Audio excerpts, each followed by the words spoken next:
Welcome to Archimino's build guide for the Project Diablo 2 Season 5 Beta Summoner Werebear Druid. This is an endgame build showcasing the splash damage being given to Druid summons in Season 5, as well as the new Whirlwind Act 5 mercenary. Enjoy.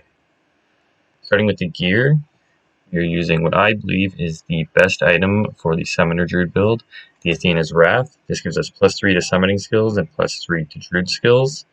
This one has 5 sockets. It's ethereal, so we're using a Zod and 415 IAS, 40 enhanced damage jewels to hit the max IAS frames breakpoint in our shapeshift form.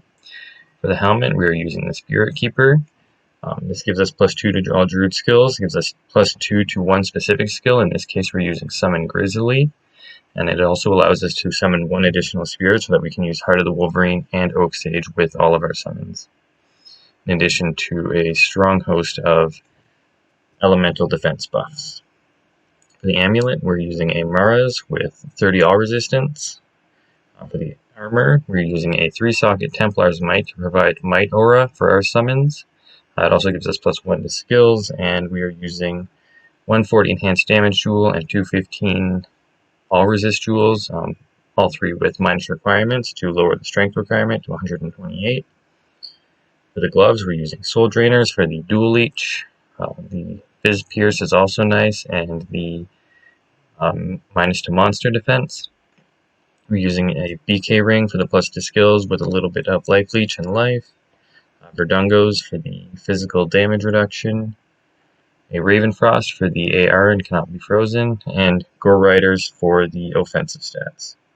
For the charms, we are using a full set of summoning skillers, a Druid Torch, an Eyeless, and then we are using all res charms with faster hit recovery to hit our breakpoint and +2 life beyond that.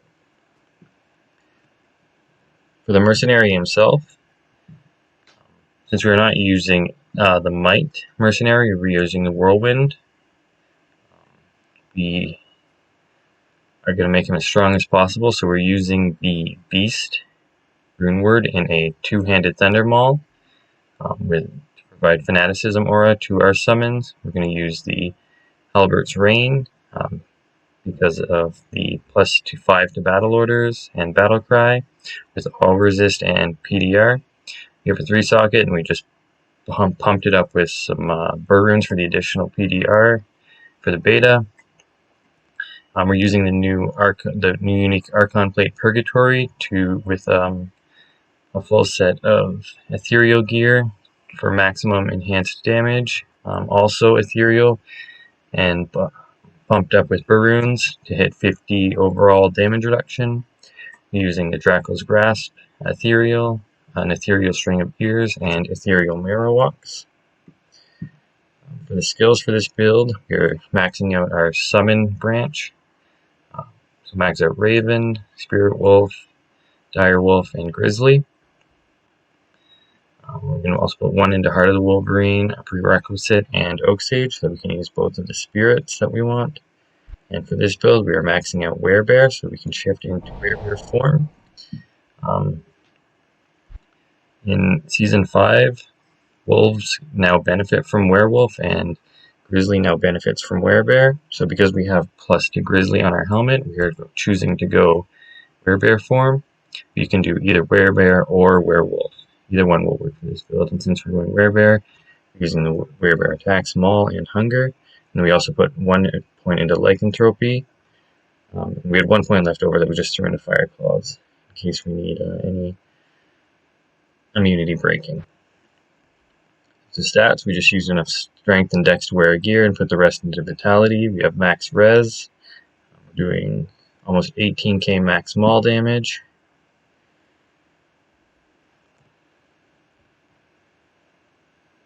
We're also missing the 3 Radiant quests, so if you subtract the Fire Claws plus the 3 from that, you can technically achieve this at level 95. Which is quite the feat, but not impossible by any means. As you can see in the gameplay footage, the summon army can be walled by physical immunes until they are dealt with. Fortunately, this build has a few ways to deal with that. One of them is simply spamming ravens on the physical immune, because they also deal cold damage and they will deal with them. Alternatively, you can swap. You can use a source of amp damage on swap. In this case, we have a Reaper's Toll. It doesn't do nearly as much as the Athena's Wrath, so we're not using it as our main hand, but for physical minions, we can swap to this to proc amp damage on them. We'll now run this build to the new Fall of Westmarch.